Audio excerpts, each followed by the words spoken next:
What's going on, everybody? Josh Engleman for Awesemo.com, and this is my special Sunday edition of my NBA DFS contenders, my favorites, my top 5 plays of the day for Sunday, September 6th.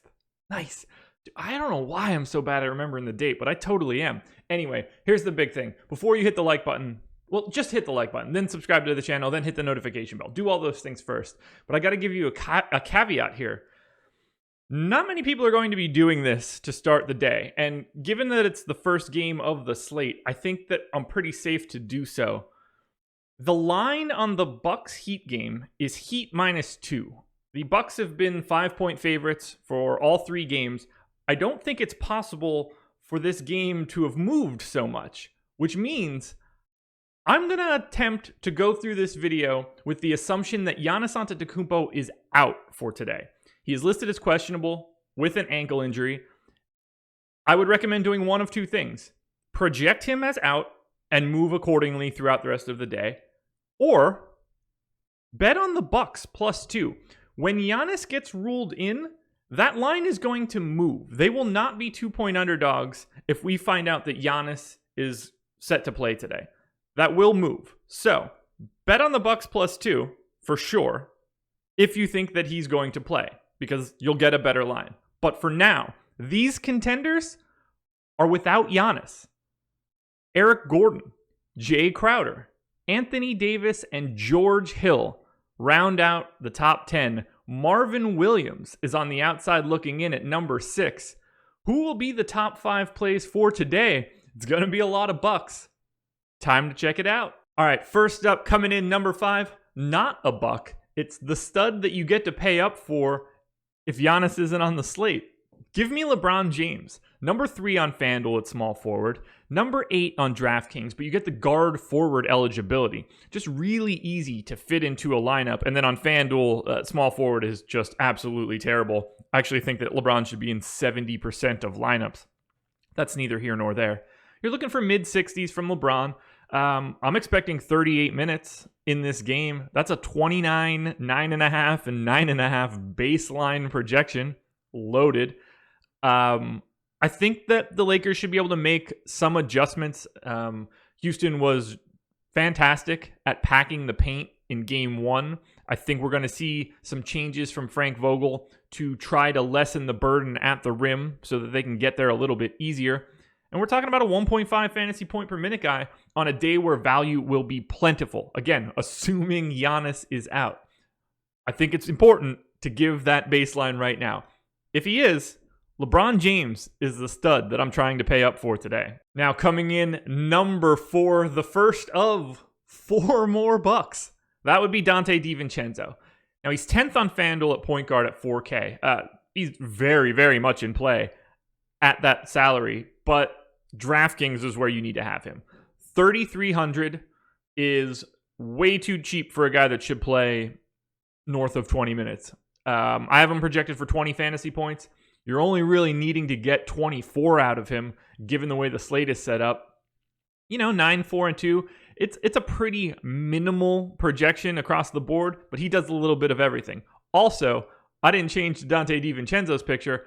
Let me get rid of LeBron quick. And we're back with Donte DiVincenzo. So yeah, 3,300 on DraftKings. I can't get away from that as a value play because the minutes could even be more plentiful than 22. Hasn't been fantastic during the bubble. 0.82 fantasy points per minute over the last 30 days. I don't know if you can hear it, but my dog's at the door, but I'm going to keep going. I've got him projected actually for 0.89. He sees rate increases with Giannis off the floor. This is just a perfect place to get value. If Giannis is out, this will be the main spot where I'm paying all the way down. I can't get away from him here. This is the best value play on DraftKings. Now we've got number 3, Khris Middleton, 4th on FanDuel at shooting guard, 3rd on DraftKings at small forward. I'm giving him 38 minutes. Who knows if Coach Bud actually wants that to happen. 25, 8, and 7, 30% usage rate. This shouldn't be all that surprising. This is what Khris Middleton does when Giannis isn't on the floor. So far during just the playoffs, in 162 possessions with Giannis Antetokounmpo off, Khris Middleton has averaged 1.36 FanDuel points per minute. That is insane. I'm actually projecting him only at 1.2, which still makes him an incredible play. He should be owned 66% of the time on FanDuel, north of 50 on DraftKings, 7,500, 8,100. It doesn't really matter what the price is for me. When Giannis is out, Khris Middleton is the star of this show. He does a little bit of everything too. He might be a little taxed defensively. I'm anxious to see how that works out. But for now, with him out, there's way too much usage for Khris Middleton to be overlooked. He's even been a 1.1 fantasy point per minute guy when Giannis is on the floor. It's clearly going to go up if he's not there, and I see no way around it. Now, this isn't going to be a terrible hot take because everyone will like Khris Middleton in this scenario. But they should. He's just simply too cheap for the role that he has, and that's the role of a true star when Giannis Antetokounmpo is off the floor. Coming in now, number 2, it's got to be Brook Lopez. He's second on FanDuel, fourth on DraftKings. FanDuel's the one that's really pulling this, though. Center is just a true wasteland. I have him in 70% of lineups.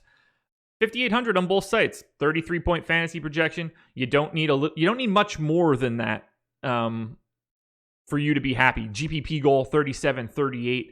I'm giving him 36 minutes. He can even play more than that. I just don't know how well he'll hold up there. He's been a 1 fantasy point per minute guy throughout the bubble. I'm projecting him at 0.92. He's oddly a little bit less productive with Giannis off the floor. Has to do a little bit more defensively. Doesn't have that second line of help. And the rebounds just don't get there. Brook Lopez has never been much of a rebounder. Giannis, obviously a monster rebounder. Brook Lopez doesn't get the same sort of boost when Giannis is off because Lopez just isn't that type of guy. So it is a little bit limited. However, the position itself is so weak today that he ends up pulling himself all the way to the number 2 spot. We're talking about a 16-6 line on a starting center that's going to play, without question, 30-plus minutes. I'd be shocked if it's less than 34 barring foul trouble. And I think that 38 to 40 is actually in play here. I gotta do this. I've been playing Brook Lopez a lot throughout the playoffs. I don't really want to change that up right now. I really like to see him get a little bit more aggressive defensively, although with more aggression defensively, that also brings you into a case where you could pick up some fouls. But I think those blocks would be important from a DFS perspective. Either way, I think that Brook Lopez could hit that GPP goal about a third of the time, and that's a rate that you're really looking for on just a 2-game slate. And finally, coming in number 1, I'm sure no one's happy about it. It'll be Eric Bledsoe when I change the picture again. Guys, I haven't had enough coffee, sleeping in a little bit because it's a Sunday. My rhythm is off. And as you can tell, I don't appear to be changing pictures. There we go. Eric Bledsoe back in the number 1 spot, just where he was 2 days ago for his bust. It's different here. Again, we're anticipating Giannis out. First on both sites, mid-5s price tag. He's the guy that I don't think gets a monster increase in minutes, but even if he does, that's just a bigger benefit. I'm giving him 32. Here are Eric Bledsoe's stats in the 85 possessions that he has played without Giannis, just in the playoffs. He averages 1.05 fantasy points per minute. However, he's shooting 28% from 3. The assist rate goes through the roof, 13%. He really becomes an excellent distributor when Giannis is off the floor because he just has the ball in his hands more. I don't expect him to be a sub 30% three-point shooter in this scenario. And the usage takes a big jump. A lot more shots to go around for Bledsoe. The value is just too much to ignore. You can see in the goal column that he hits what I need in a GPP more than 50% of the time. It's basically impossible to get away from Eric Bledsoe on a day like this if Giannis is out. Now, he's been a 1 fantasy point per minute guy in the bubble. I don't think it's outlandish to jump that up to what I have, 1.14, given the increased assists, given the increased usage, shot attempts. He doesn't even have to really improve that three-point shooting. He can still be bad because he's going to end up with a 19, 6, and 4 line at mid-5s in price. I think that he should be owned 77% of the time on FanDuel and 69%, which is nice, % on DraftKings. If Giannis Antetokounmpo is out, Eric Bledsoe is the closest thing to a lock on the entire slate from a DFS perspective. All right, guys, I know that there are quite a bit of eyes being rolled watching this video thinking Giannis will sit out game 4 of the playoffs, but that's fine because I will be on live before lock starting at 2:30 p.m. Eastern time to fully update this if and when Giannis gets ruled in.